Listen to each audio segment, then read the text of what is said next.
नमस्कार श्रोते हो, आशा करतो की तुम्ही सर्व कुशल मंगल आहात. आज 29 सप्टेंबर म्हणजे रविवार. या दिवसाचे पौराणिक महत्त्व हिंदू धर्मानुसार अनेक घटकांवर आधारित आहे. कारण या दिवशी अनेक धार्मिक आणि व्रतसंबंधित घटना एकत्रितपणे येत आहेत. मुख्यतः हा दिवस रवी प्रदोष व्रत आणि कृष्ण पक्ष द्वादशीशी संबंधित आहे. आज आपण आधी ऐकूया इंदिरा एकादशीचे व्रत, पारण, नियम आणि त्यानंतर रवी प्रदोषची कथा. इंदिरा एकादशीचे व्रताचे पारण द्वादशी करण्याचे नियम काहीसे असे आहेत. द्वादशीच्या दिवशी पहाटे उठल्यावर स्नान करणे अनिवार्य आहे.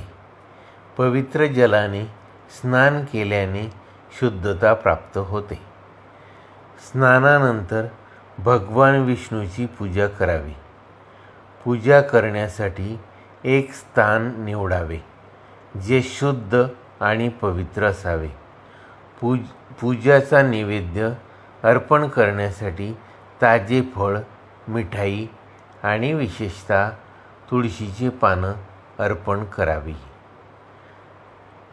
व्रत पारणाच्या दिवशी साधे सुस्वाद अन्न घेणे अत्यंत महत्त्वाचे आहे. उदाहरणार्थ चपाती, भाजी, डाळ, भात इत्यादी. या दिवशी मीठ आणि मसाले वापरण्याचा प्रयत्न करावा. पारण करताना तुळशीचे पान अर्पण करणे आवश्यक आहे. तुळशीला विष्णूची प्रिय मानले जाते, त्यामुळे त्याचे महत्त्व वाढते. द्वादशीच्या दिवशी ब्राह्मणांना अन्नदान करणे एक महत्त्वपूर्ण नियम आहे. अन्नदान केल्याने व्रतीला विशेष पुण्य प्राप्त होते. ब्राह्मणांना आमंत्रित करून त्यांना श्रद्धेने भोजन द्यावे आणि त्यांना वस्त्र, धन किंवा काही उपहार द्यावे. न केल्यानंतर विष्णू सहस्रनाम, विष्णुस्तुती किंवा विष्णुपुराण याचे पठण करणे श्रेयस्कर आहे. व्रताच्या समाप्तीच्या प्रार्थनेत भगवान विष्णूच्या कृपेने आपल्याला शांती, समृद्धी आणि पितरांच्या उद्धाराची प्रार्थना करावी. पारणाच्या दिवशी मांसाहार, मद्यपान आणि नकारात्मक विचार टाळणे आवश्यक आहे. व्रत ठेवलेल्या व्यक्तीने या दिवशी काही अपशिष्ट किंवा निषिद्ध खाद्यपदार्थ खाण्याचे दूर राहावे. या सर्व नियमांचे पालन केल्याने व्रतीच्या जीवनात शांती, समृद्धी आणि सुखशांती प्राप्त होते. इंदिरा एकादशीच्या व्रताचे पारण खास करून पितराच्या आत्म्यांना शांती मिळवून देतो आणि व्रतीला पुण्याची प्राप्ती होते. आता ऐकूयात रवी प्रदोष कथा. एका गावात एक अत्यंत गरीब ब्राह्मण राहत होता. त्याची धर्मपत्नी साध्वी होती आणि ती नियमितप्रमाणे प्रदोषाचे व्रताचे पालन करीत असे. त्यांना एकच मुलगा होता. तो त्यांचा खूप प्रिय होता. एकदा तो मुलगा गंगा स्नानासाठी गेला. वाटेत काही चोरांनी त्याला घेरले आणि म्हणाले, आम्ही तुला मारणार नाही, पण तुझ्या वडिलांच्या गुप्तधनाची माहिती आम्हाला सांग. तो मुलगा दीनभावाने उत्तर देऊ लागला, बंधूंनो, आम्ही अत्यंत गरीब आहोत. आमच्याकडे कोणतेही धन नाही. चोरांनी विचारले, मग तुझ्या या पोटलीत काय आहे? मुलांनी निर्भयपणे उत्तर दिले, माझ्या आईने माझ्यासाठी चपाती बांधून दिल्या आहेत. हे ऐकून चोरांनी आपल्या साथीदारांना सांगितले, हा मुलगा अत्यंत दीनहीन आहे, त्याच्याकडे काहीही नाही. आपण कोणाला तरी दुसऱ्याला लुटू असे म्हणून चोरांनी त्या मुलाला सोडून दिले.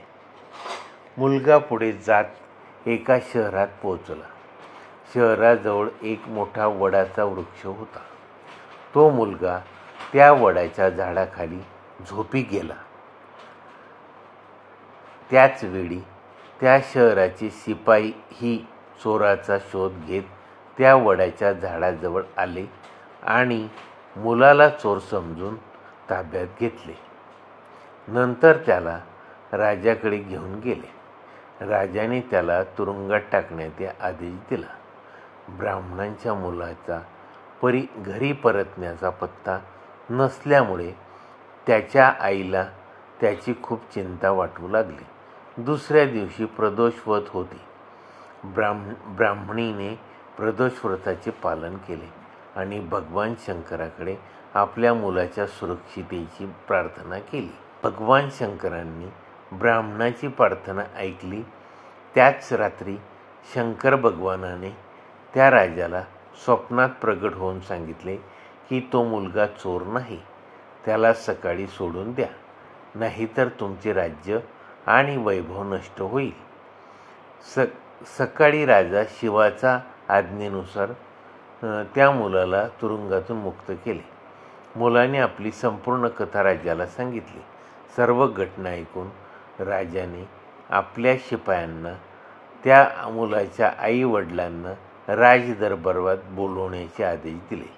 मुलाचे आई वडील घाबरले होते, परंतु राजाने त्याला शांत केले आणि सांगितले, घाबरू नका, तुमचा मुलगा निर्दोष आहे.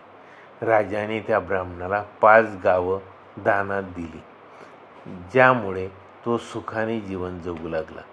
शिवाच्या कृपेने ब्राह्मणाच्या दारिद्र्याचे निवारण झाले. अशा प्रकारे जो कोणी रवी प्रदोष व्रताचे पालन करतो तो निरोगी आणि आनंदी जीवन जगतो.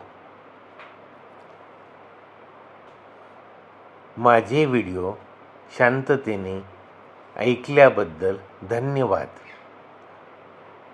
माझ्या व्हिडिओला लाईक आणि शेअर, चॅनलला सबस्क्राईब करा. धन्यवाद.